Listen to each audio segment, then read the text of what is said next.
Okay guys, let's get right into this build. Been waiting for this for a long time, rubbing my hands together. So glad that everything's finally here.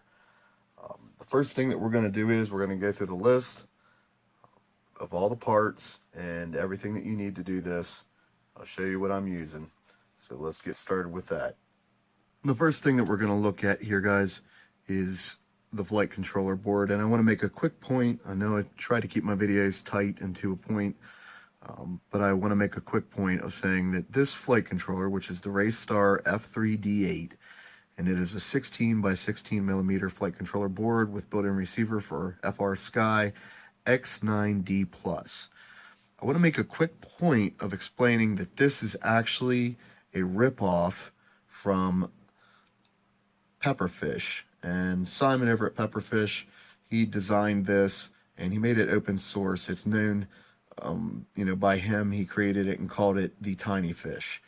So I want to make a point of explaining that all the credit goes to him. Phenomenal work. He went as far as to have it open source, and all he asked was that if anybody used his design, that they gave him credit. Raystar came out and took this and said that this was their design, and we all know that that's not the case. I tried to get a Tiny Fish, but at the time of ordering everything, it was not available. So I had no other option but to go ahead and order this so I can get this build video up for all you guys that are waiting on your Tomoquads Kosho. And I'm going to put a link in the description below for the Tiny Fish. I highly recommend that you get it directly from the creator. He has some places that are making it and giving him full credit. And I recommend that you try and get that first. Support the little guy that's doing the work, that's making these great designs. That's one thing, that's one of the reasons I love Tomoquads, because Tomo does phenomenal designs. Okay, so that's the flight controller that we're going to use, and now let's look at the next piece. Next on the list here, we have yet another item that, like I said, Pepperfish designed. Couldn't get it at the time, but this is the Raystar version. It's the Star 4 4-amp 1S.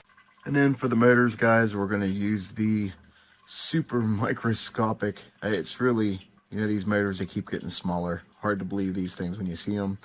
They are the Raystar BR0703s.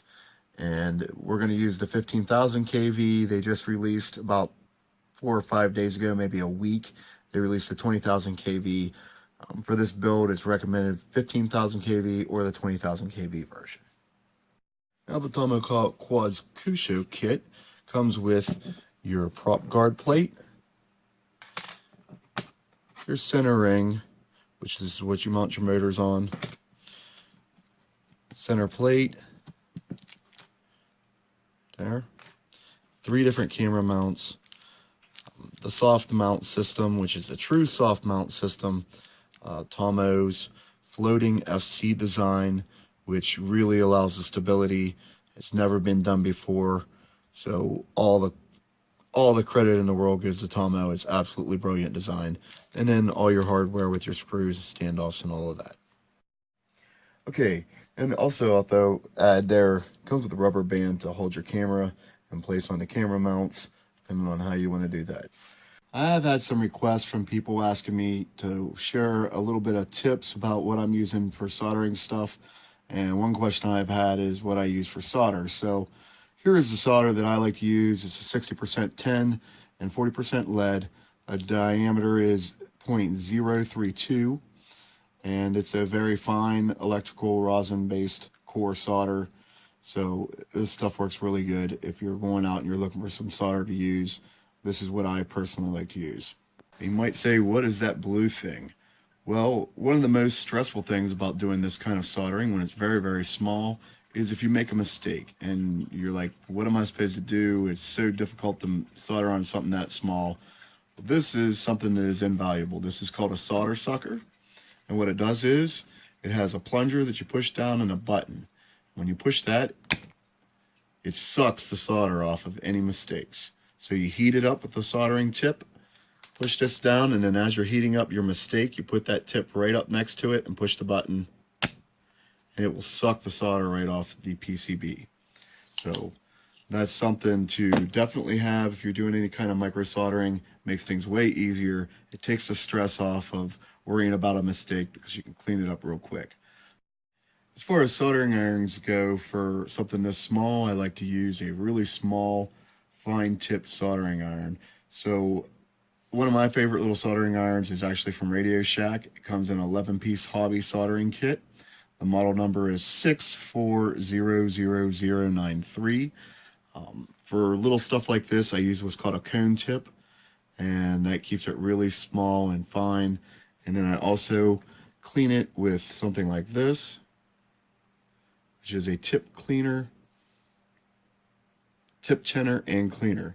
And what that does is, when you take your soldering tip and it's hot, I don't know if you'll be able to see this very well, just stick this in here like that and spin it, and as you see, see that little ball of solder just came right off the tip of it.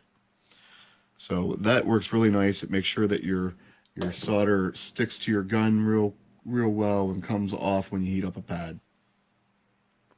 Okay, so first thing we're going to do is we're going to take the power source from the ESC and we're going to use these pads. So the first thing we need to do is we need to pre-tin these pads. We're going to start here with the ground.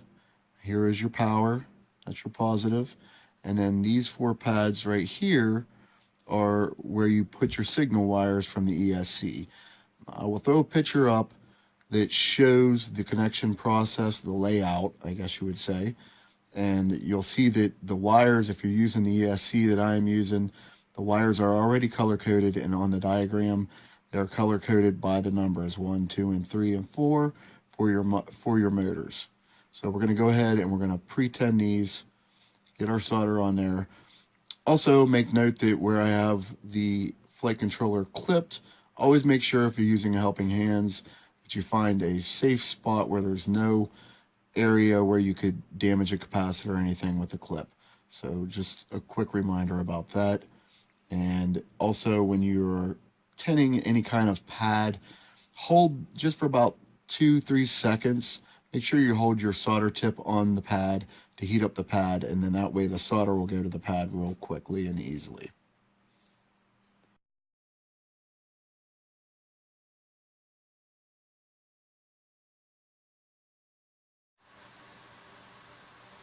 Now, as you can see, I've got the flight controller, the first part of what I want to have tinned, already tinned and ready to go. So now we're going to move on to getting the ESC and trimming the wires and getting them the right length that we want to keep them. We want to keep this build as light as humanly possible because this is so small, and anytime I'm doing a really, this is nano level quad work here, so make sure you keep your wires as short as you possibly can. The less weight, the better, the less mess you have for a cleaner build. Okay, so the next thing we're going to do is we're going to go ahead and pre-tin the ESCs, and we're going to shorten our wires. The first thing you have to do is you got to take that shrink wrap off of the ESC. Very nice that they put that on there, but no, we don't need that because we want these wires as short as possible. So make sure you pull them out of the way. You can go ahead and cut them a little bit shorter if you want, and then go ahead and pre-tin your ends there so that you're ready to go. Okay, so now that we have all the, you got all your ESC tabs tinned, and everything's tinned, what I did is I took the battery connector wire, I connected it to the ESC on the other side of the positive and negative cable that we're running off of there. I shortened those cables, leaving just enough room, connected and soldered them to the flight controller, leaving enough room for me to be able to flip it over and line up the holes. So our next step is going to be to shorten our signal wires from the ESC and go ahead and connect them to the pins that we already soldered, we already tinned on the flight controller, which is right here. It's right here next to your antenna. So we'll go ahead and I'll put up a picture of the schematic so that you can see what the colors are going to the different numbers on the flight controller from each ESC, since they're already connected and color coded. And we're going to go ahead and solder these, shorten these wires to length, solder them to there, and then flip the board back down over and then start to put the standoffs in between it so that it's ready to go.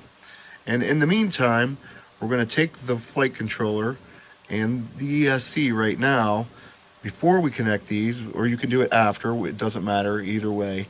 But I'm going to go ahead and take it and I'm going to plug it into Betaflight, and I'm going to get my radio bound to it.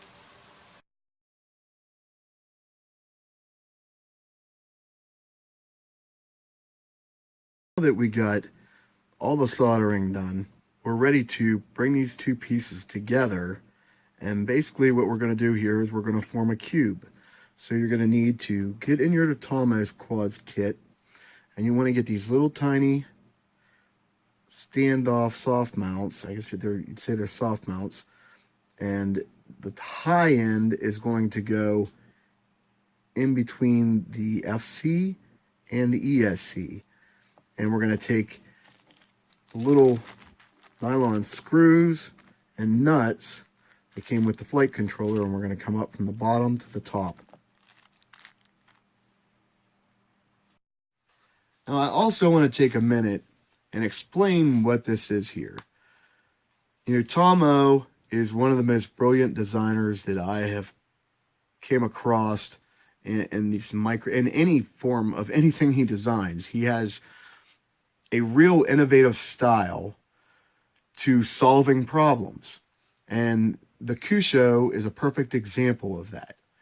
And the reason being is we've never really seen a true soft mount. Yeah, we have soft mount nylon this and nylon that, but this floats. What it does is it sits in a circular frame, and it eliminates any vibration because it floats. There is no hard connection to the flight controller and ESC. And what that does is Tomo came to realize that the number one problem with building these nano quads is that the motor is so close to the flight controller. And what that means is that you're constantly battling enormous amounts of vibration from the motor to the flight controller. And that affects stability, it affects the battery, the flight times. It just affects the entire thing. And that's one of the humongous flaws in the design of nano quads. So Tomo figured out a way around this and created what he calls the floating FC design. And it's just sheer brilliance. And that's one thing I love about Tomoquads is innovative design brings performance. And that is Tomo's designs completely down to a T.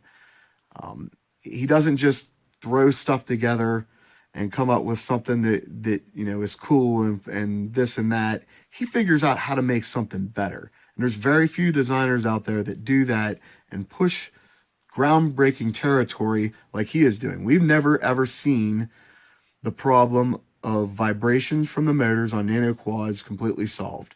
And he has done that with the floating FC design, and it's absolutely brilliant.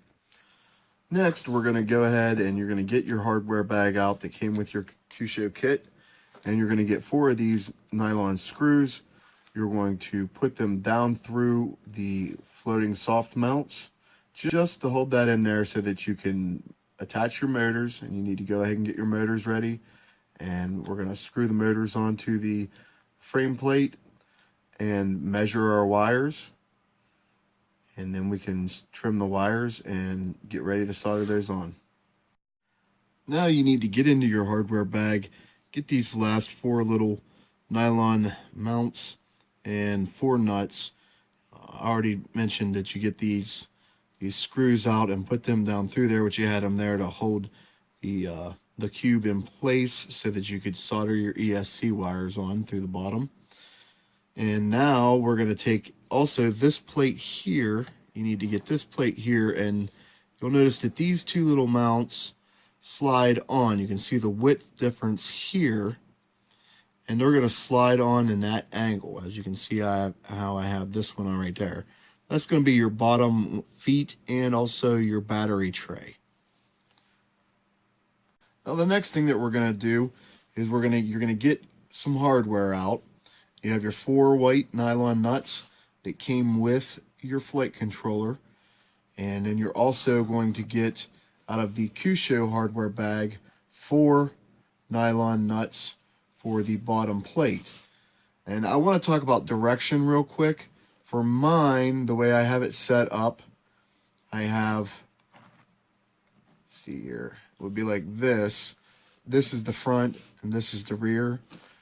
Motor orientation would be motor 2, motor 3, motor 4, and motor 1. Okay, so now we're going to take, and the reason I mention that, just real quick, the reason I'm mentioning the orientation is because you want to make sure that your battery is going forward to backwards, and that's going to be mounted on the bottom side of this. That's in one of our next steps. The first step we're going to do here is we're going to take these 4 white screws, and we're going to put those on the flight controller because the flight controller cube is completely done. And the reason we're doing that first is because once we put the bottom plate on, you won't be able to get to these screw heads. So we're going to do that, and we're going to take this, we're going to put that on there, and we're going to put the 4 black screws on there and tighten that all down. Well, we're really close now. All we have left is you're going to get some of these screws out of your hardware pack. You're going to come up through here onto your big tall standoffs, and then you're going to connect those to your prop guard. And then from there, you're going to pick your mount of whichever mount you want to use, and you're going to mount that like that. And lastly, I want to mention, after you got your screws on your prop guard plate, you need to cut the length after you get the nuts on there. All right, it should look something like that, or you can cut them completely short and completely flush. I just quickly cut them. Okay, everyone, this concludes the Tomoquads Kosho build video. Get yourself some Raycon 40mm props, toss them on there, and get to flying this thing. It is absolutely amazing. Hands down the best nano brushless quad system that I have seen anywhere.